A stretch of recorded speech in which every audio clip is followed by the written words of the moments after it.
networking online and creating those really important strategic partnerships. Clearly, COVID times, very difficult today to go anywhere and meet people. So how do you go about meeting new people? If you're a new startup, new business, and if you need those really good strategic partnerships to help you grow. Hey, Crystal, how are you? To help you grow, what do you do and how do you go about it so you can, you feel like you have the right support system? And so I'll go through what really has been working for me and how I have been connecting with people like Crystal that's watching right now.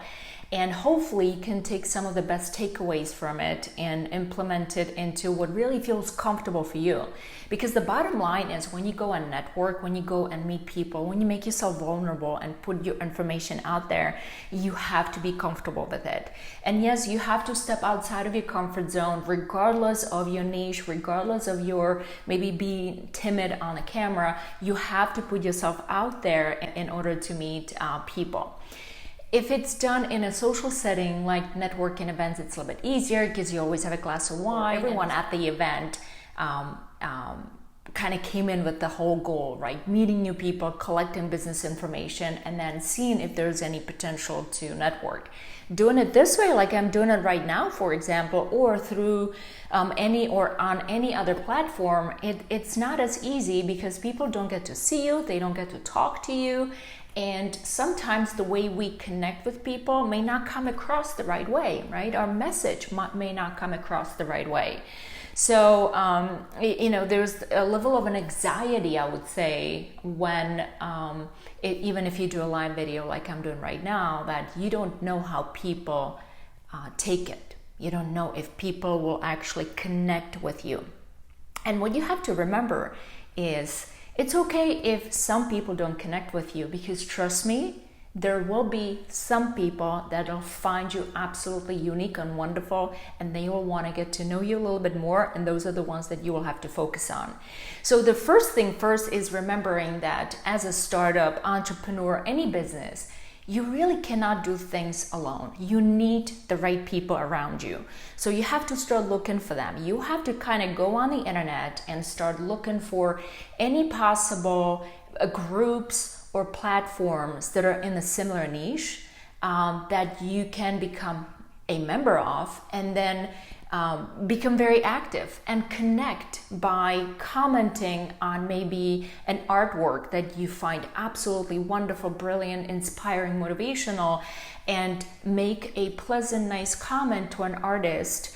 If you happen to be an artist, make a comment about their art and how impressive it is and maybe how it impacted you, right?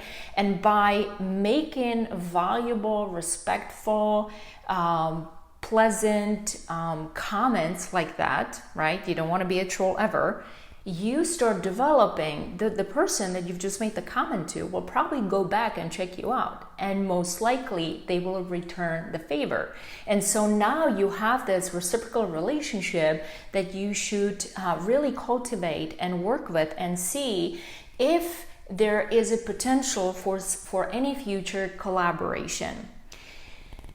Some of you may have maybe an objection to this and say, Alenka, I don't want to collaborate with someone that's in the same field. Well, my pushback to that is, yes, you do. Because not every relationship has to be something that you get something out of financially. Remember, you want to surround yourself by like-minded individuals. So for example, if it's an artist to an artist, what you want to do is maybe find out, how did you do this? And where did you get information about that? And, oh, there's a networking event that you're going to. Can I join you? Or how did you get someone to create something for you, right? And then you start actually asking questions about how that person is running their business. And that is exactly what I just mentioned about developing and cultivating those relationships so they can actually turn into strategic partnerships. If you are a website designer, you don't have to be worried about becoming friends with anyone else in the same niche. It's actually, in my opinion, that's what I do myself. I think it's really important because not only that you can learn from those people and you can use them as role models and see how they go about doing their work. You can, if there's all of a sudden a request for a big job and you may not be able to handle it yourself, now you have a network of people. And instead of you saying no to someone because you don't feel like you can manage the scope, you can actually bring people on board that you have already developed these relationships with, and you guys can tackle this project together. I heard a quote, I think it was about 2 years ago. It's, as an entrepreneur, you don't ever want to say no to a project, even if you don't know how to do it. You say yes, and then you figure out how to do it. And let me tell you, knowing that you have a networking group that you can go into and say, hey, you guys, this is what I have going on, and I was wondering if there's anyone who wants to do this with me.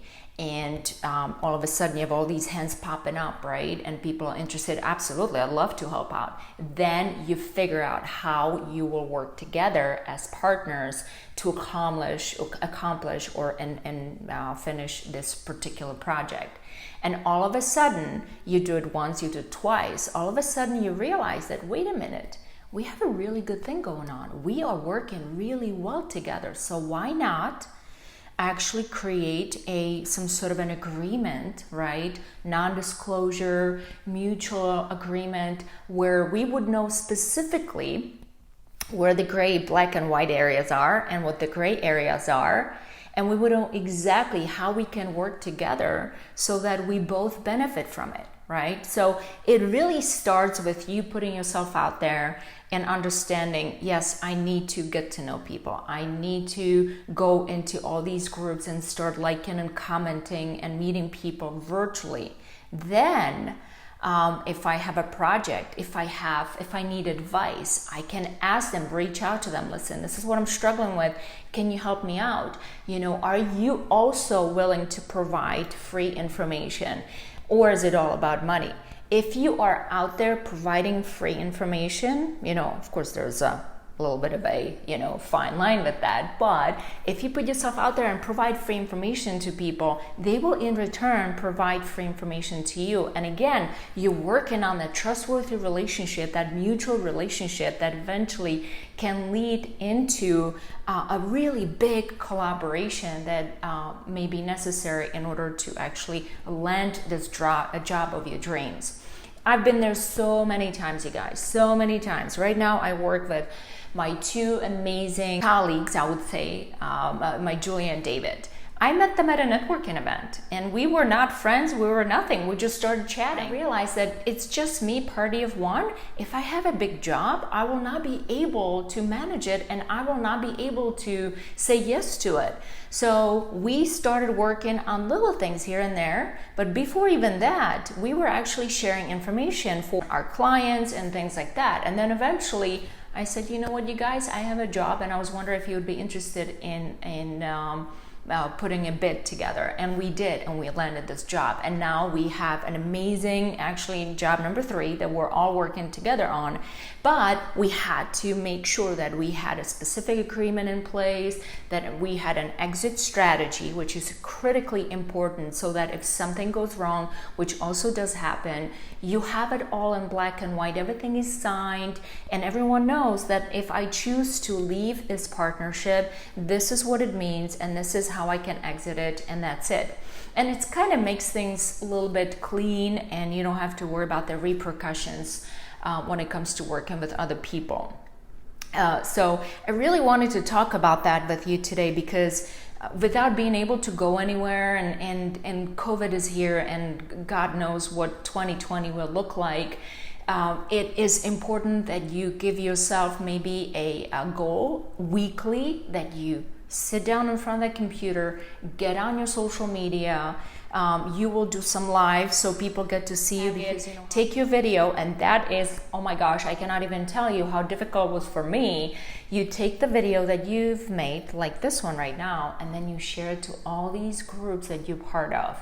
And then you're waiting for the trolls to tell you, it's like, hey, you suck, you're horrible, oh, your information is really, it sucks. And then you also get the flip side, information and comments from the people that have the same mindset, like-minded business individuals who actually appreciate you for who you are, who like the message, and who are encouraging, motivational, inspirational, and who want to thank you for sharing this information with them. Forget the trolls. Who cares about them, right? So put yourself out there, share your information, do a video. It comes down to building your support group, your own support system. It's all, especially right now, it's all about doing it locally, because if you have a local group of business friends and you help each other and maybe you tackle jobs together, you all grow. If you all grow together, it means that your community grows. And if your community grows, we can all get through this terrible COVID-19 time. So, yeah, you know, I felt it was kind of really important to talk about how it can be done, because it's not the easiest thing. And again, we're kind of all a little bit timid and we worry about how our information may be perceived online. But I'll tell you this, like, again, be courageous, give yourself, write some sort of a goal, put it on the calendar. I try to do my lives every Thursday. And every Thursday, I do one live, I save the video, and then I format it for my YouTube channel, I format it for my Instagram feed, and of course I save it here on Facebook. So I have 3 platforms, and then LinkedIn fourth. So 4 platforms that I hit with this one video. What I do then is I take the video and I share it to all the local groups. And I do a watch party. You click watch party and you basically, the video is playing and you can see all the live comments, and you can type in, hey guys, I'm here. If you have any questions about what I'm presenting, let me know. I'm available, right? And then you can add your contact information, whatever, whether it's your website, or ask them to connect with you on social. And that is the part that you can do right away. You don't need any tools for that, because you have your account, you have your phone. I'm doing everything through my phone right now. And even though the lighting is bad because of the storm and, you know, whatever, so it's not the best, but still I'm doing it. So we are chatting, we're having this conversation, and then I will do everything I just mentioned, format everything and post it on all of my platforms to increase the potential reach. Now, the next thing is to use the appropriate hashtags and share it in the appropriate areas and groups, so that I'm targeting the local business owners, because those are the ones that I really want to connect with. Right now, my focus, and especially with Small Purchase Big Help, it is all about the local Orlando area, and that's where we want to kind of like rebuild. All of us help rebuild. So if you're a small business owner, don't forget to download our app and become a part of the community and start networking and building those amazing relationships with the Orlando business owners. And as I'm about to finish, look at this one. Look what she's doing. Hi, baby. You want to come say hello? Thanks so much for watching. I'll see you guys. Have a great one. Stay safe and stay healthy, and we will talk to you soon.